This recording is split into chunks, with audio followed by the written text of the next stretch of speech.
Hello everyone, good morning and welcome back to Freedom Harvest Farms. My name is Aislinn Campbell and on the back side of that is Vicki Jameson, my mom, and she's helping me out with the camera work today. And we are here in my backyard, and over the last 4 weeks we have been looking at the principles of permaculture and going through each one of those. I'm enjoying these series because it gives me a little bit of opportunity to take them in myself, but also to compare them to an actual tactical, visual, hands in the dirt learning experience.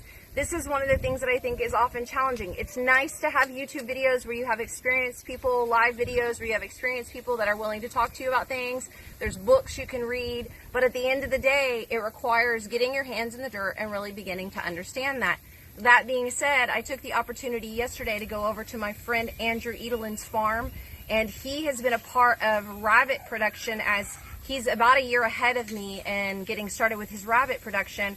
And so he's just far enough ahead in his learning processes that he's actually teaching me as he learns things. And if you want to know the best way, and this is one of the things as the executive director of Grow Local South Texas that I always talked about, you want to know the best way to learn something, teach it. Teach what you know, and then with each step, when someone asks you a question you don't know the answer to, it causes you to desire to look into a little bit more. So I went over with Andrew yesterday, and we processed 9 rabbits. I learned a lot. I have a lot more to learn, and I'm looking forward to my opportunity with my breeding process and my harvesting, or our harvesting here on the farm that we do with the rabbits in the future. And that leads right into today's permaculture principle, which is apply self-regulation and consider criticism, or consider outside perspectives, consider what other people, or just for that matter, how the earth or other things respond to what you're doing on your farm. Permaculture is one of those things that does not separate agriculture from lifestyle. And frankly, regenerative farming is the exact same way. You cannot separate the work that you're doing from the lifestyle that you're living. And that's kind of what has occurred over the last 50 years of corporations. It is, I go to do a job and then I come home to my work. But rather what's happening in the new era of creating our labor forces, our work, is that we're finding that our work needs to be a part of our lifestyle, which means it has to be something that we're really willing to self-regulate ourselves as it relates to our lifestyle. And then we're also willing to see how other people, how the earth, how other things are affected. Now, as I began to look into what David Holmgren was saying specifically about permaculture and this particular principle, number 4, is that he said, go back to number 1. And number 1, if you remember, was observe and interact. So the observing and interacting isn't the doing. It's the, I've got my gardens, I've developed, I've grown, and I'm learning some things. I'm also going over to other farms and observing what they're doing and learning from what they're learning. Now we get to the application and the allowance part. And what that means is that we're actually doing something with the things we're observing. So we're applying the self-regulation, and a good example of that is that when we're talking about how we learn from our chickens and how we learn from our gardens and how we learn from everything that we're being able to see, how do we actually take that and apply it? I'll tell you that over the years of doing the work that I've been doing, I've learned all kinds of things that have become application. A good example I thought about this morning, we were having our coffee talk this morning, the 3 of us that live out here on the farm, and we were talking about if there's a time when the garden one of the gardens needs to be put to sleep.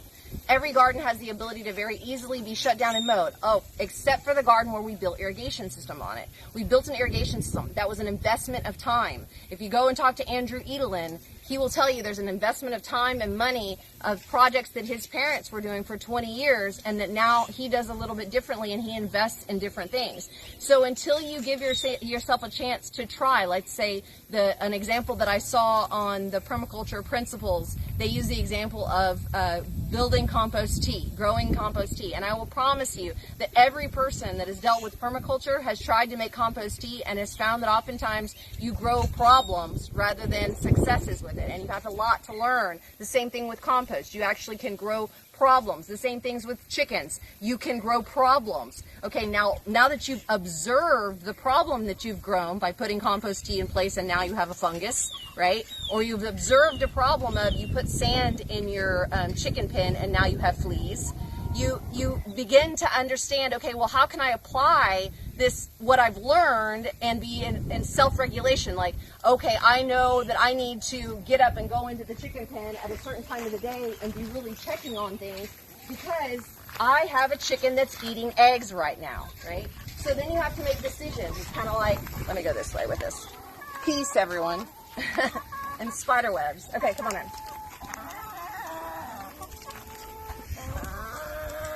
One thing I'm going to observe and then recognize as I develop this garden, this chicken, this rabbit, all of this space in my backyard and create the food forest is I'm creating shade. I'm changing the temperature back here. That's a great thing for certain times of year. The coverage that's on top of that greenhouse, that's great for certain times of year. Certain times of year, that's a little bit too much shade. So when you observe these types of things, then you're able to apply the self-regulation, which is actually you do something about it. And so it's like, okay, we need to modify that structure. We don't need to put in irrigation anymore. Why? Because I've discovered that you can overhead sprinkle during the winter time to get germination going. And of course, you're going to get some rains throughout the year. Ideally, there are definitely years where drought is an issue, but you're going to get some rains throughout the year. That's going to help you germinate seeds. But then when it gets to this time of year, all you need to do is flood your gardens. You don't need to have a constant little trickle, because a constant little trickle actually creates problems. But how would you know that until you observe and then begin to put in place the application? So in here, the chickens we've had for the longest amount of time, and this gives me the ability to really understand, okay, I'm watching out for possums. What are they doing? Are they stealing my eggs? Skunks, what are they doing? Do we need to move them? And if you take the time to observe and then you get ready to apply, you might actually find that you have to apply less control. So it's like we need to capture a skunk and carry it away. We don't have a huge issue with possums that we maybe thought we had, but we have an issue with chickens. Like, okay, that's a new thing that we have to figure out. I've got a chicken that eats eggs. Listen when I tell you my greatest pest, without any doubt in my mind, for this year and the past years that I've really dealt with any kind of pest, my greatest pest is my chickens. Okay, so as I'm going over to make decisions about what types of animals do we want to keep, ducks, chickens, guineas, rabbits, all of these things that I'm learning out here on the farm by observing and then applying the next phase. Am I going to put irrigation in anymore? Am I going to make sure that I do a wing clipping day, which, by the way, I was thinking that maybe my mom could help me catch the chickens one night and we could clip everybody's wings so that they stop flying out of my chicken coop. Do I need to capture the chicken that's laying the eggs and put them in a tractor separate from the other chickens, make sure that that's the chicken that's doing it, and then that chicken becomes chicken and dumplings? These are the things that I have to then apply self-regulations, or I can allow the permaculture style, the lifestyle, to just allow it to occur. Because the ideal of permaculture is that I would never have to do anything at all. It would do it all on its own. And eventually you get to a situation where your fig trees are producing figs, your grapevines are producing grapes, you've got sunflowers that are coming up every year, you've got zinnias that are coming up every year, whatever it is that's coming up. You're never going to get into the perfect situation, partially because every time you do any observation or interaction, you're going to see something to shift and change. And part of the idea of not just self-regulating yourself, but looking at what other people are doing and learning from other people's mistakes. And so whenever I say to people oftentimes, your best bet for covering the floor of your chicken pen is to continually put organic matter down inside here. To put in the sunflowers that I'm cutting. That's one of my obtain a yield, conserve energy, some of the other principles from last week. Okay, well now I'm putting them in. Come look over here.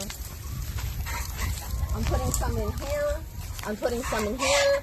I've got a bed of a lot of organic matter. I've got shade. So I'm actually creating a cool place in here, but I'm creating life where things are alive, where these chickens can actually stay engaged in this kind of stuff. And if I say to someone, sand will create a problem. The reason sand will create a problem is because after a while, it's only minerals, it's not life, it's not alive. The chickens are going to put a lot of ammonia and a lot of fertilizer down on side of it, but there's not going to be anything to regulate that in the natural regulation. The earth doesn't need me to self-regulate it. A human could stop playing in the world and not self-regulate at all, and the world would regulate nature would regulate the human, right? But because we live in the world, we have to then take into our consciousness and our mind the ability to self-regulate ourselves. And so when I say to somebody, sand doesn't work, it might work for a period of time. When the immediate response is, it works for me, it's really easy for me to say, okie dokie, let that be, right? And that's a part of this permaculture thing, is that when you go out to other farmers, any farmer that knows it all isn't farming, because it just simply doesn't work that way. It might work for a period of time. It might work for 50 or 100 years. And then it gets to a point where it's no longer sustainable and you're using more energy than you're creating. And that is absolutely what has happened with our agricultural system.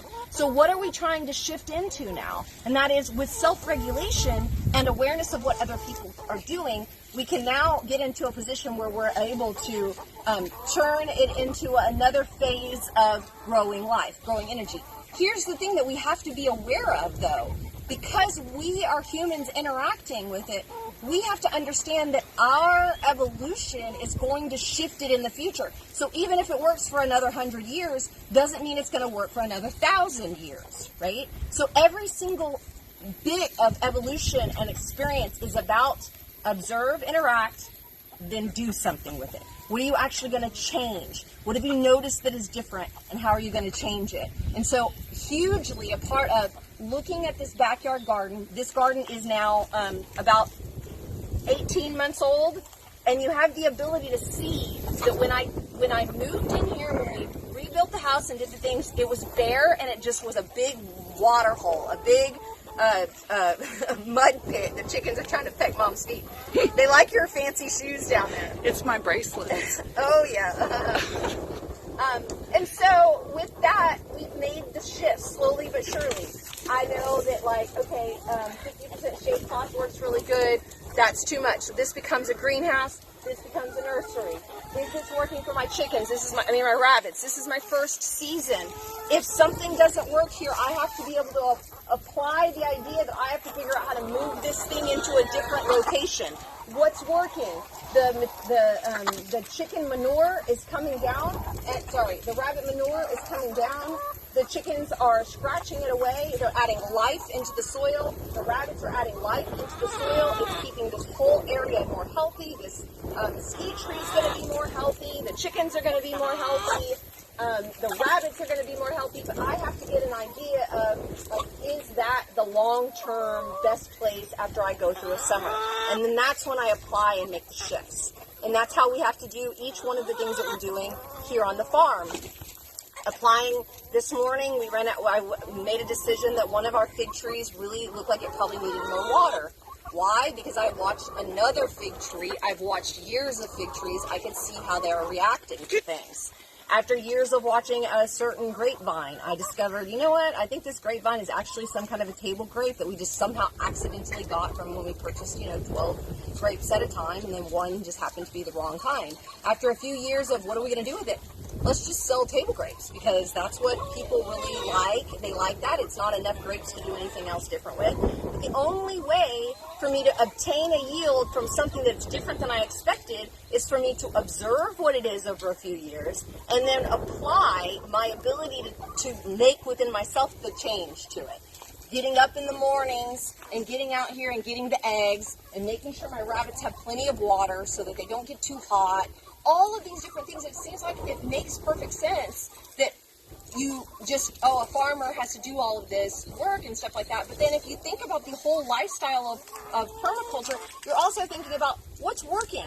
I get rid of the sheep. Why? Because the time wasn't right for that. And when I apply self-regulation, I need to understand that I also have to go on some sort of a vacation, that I also have to manage the income, money that I'm spending. If I want to do something new on the farm, okay, here comes August. It's time for me to buy my seeds again. I have to invest in my seeds. I have to look at each one of those steps. we talked about on the podcast, as a matter of fact, I've got a few weeks of farmers coming up here because Andrew's going to be on here in the next couple of weeks, Andrew Edelin. And then Monday's launch is going to be with the Kellers, Crystal and Ryan Keller, their Turkey Hollow farm. And we spent a little bit of time on the podcast talking about going on a vacation. How does a farmer go on vacation? And this is a part of the permaculture principles. This is a part of taking time for yourself. But if you're continuously adding all of these things, then you're never putting yourself in a position to not have to learn it all from the beginning, right? I also think an important part of all of this is to take things one thing at a time. Don't learn everything all at once. A self-regulation would be if you move onto a piece of property and you buy 3 longhorns and 5 dogs and 2 donkeys and 2 pigs and you build your first garden and you do all that stuff all at once, you will get to the second season and half your animals will be dead or starving and your gardens will be gone and you will be wondering how do you start over again. And that's because in those early phases we need to take on one project at a time and really understand how that works and whether it actually is working in our lives. And then once we've decided income-wise, is it working? And income is quality of life too. You have to consider wealth is about more than just the finances. Sustainability is about more than just the finances. But how do I apply that self-regulation to actually making something happen? I can observe it, but if I don't do something with it, then all I've done is talked about it and thought about what I could do. Or I started this huge, massive project, and now I'm not really motivated to continue and finish the project. And these are like life lessons. This isn't like some, only farmers or just for farmers or anything like that. The thing about it that's been really helpful for me is that in the garden, where I do well with hands in the dirt learning, I can actually see the tactical evidence of the things that I can observe and actually put my hands in the dirt and learn from what I'm doing. And yesterday, a good example of I can be told how to, skin the rabbit and how to open up the stomach and to pull out the intestines, to clean the rabbit out, to make rabbit meat, right? But until I actually get in there with a knife and cut and feel the way things feel and feel the way it feels to feel an animal that has just passed and that you're taking that responsibility on yourself, then I have no way of actually knowing anything other than what I see in a picture. And a lot of times I think that that's what's occurring with us in general, is that we're doing a lot of watching videos or watching TV. We see a movie on TV with a farm and how beautiful, and Ryan Keller talks a little bit about this, all the pictures of the flowers and the butterflies and everything's great. But the fact of the matter is that we're constantly learning, changing, adapting, fixing, solving, maintaining, doing all of this kind of stuff. And how much of that can you actually manage requires self-regulation, and it requires being willing to hear what other people have to say, their outside observation, and how that can affect you. Now, here's the thing I want to say about that is that this world is often going to tell you that the way you're doing it is wrong. Listen, and then make a decision for yourself. Observe whether the world is right or not. You have the ability to look at your things yourself. That doesn't mean that you ignore what the outsiders are saying or what other people are saying in the observation method of listening to how other people are interacting with you. But it does mean that you don't have to listen to every single thing the world says. So that's the big conversation for today. I really just wanted to spend a little bit of time here in the nice shade in the cooler part of the yard. I've been doing a lot of flooding in my garden. I would have been harvesting a lot more tomatoes, but my chickens are eating my tomatoes. So really bad. They're eating my tomatoes like crazy. They're also eating their eggs, so they're becoming quite a bit of a problem. And I need to figure out what's the application to solving these problems. That's the next phase of that. Being able to just, recognize what's working, what's not working is what I've been able to see in a more developed infrastructure of having 5 good gardens out here. Okay, I want to say all of that, and I want to move on to remind you about all the opportunities that you have to come out and observe the infrastructure that I've put in place out here, and to hear some ideas of ways that I can give you some advice that you might shift into how you do things, and you might try them and see whether they work out for you as well. And so Mondays, the farm is open, a good way to get involved in that is just to send me a DM and check in with me. I'm doing stuff in the morning time from 9 a.m. to 11 a.m. outside. I could very well be doing stuff in the evening from 6 to 8 p.m. Please check in with me because from time to time I may have to shift that up, and especially in the evening times. I'm also out here doing lunch hour, mostly by myself. So if anybody wants to come out and have lunch with me, feel free to come out and check it out. You can also schedule a private tour of the farm. You can also schedule a consultation for preparing for your fall gardens. Now is a good time for us to get some stuff down on paper, to look at what we have, and to get ready for the next planting season. Buy your seeds, do the planting. It's time for that to occur right now. I also have 3 things coming up in June. I have the summer solstice on June the 21st. Come out and see the grapevines. They are amazing and beautiful. We also have been making red wine vinegar, and so I now have some red wine vinegar to share as well to sell at markets and things like that. So we're going to have a lot of delicious foods out and beverages out for tasting on June the 21st at the Summer Solstice Garden Party. And then, of course, I've got my cooking class coming up in June, and I've got my gardening class coming up in June. If you haven't signed up for my email, go over to my website, aislyncampbell.com, aislyncampbell.com. Fiddle around on my website. If you can't find what you're looking for, I'm very easy to touch base with. And if you're following me here on YouTube, please subscribe to my channel. And don't forget to check out the podcast every Monday morning. Tomorrow it's going to be with my friends from Turkey Hollow Farm, Ryan and Crystal Keller. I'm excited to have them out, and I look forward to having another beautiful week, and I will see you all very soon. Bye, friends.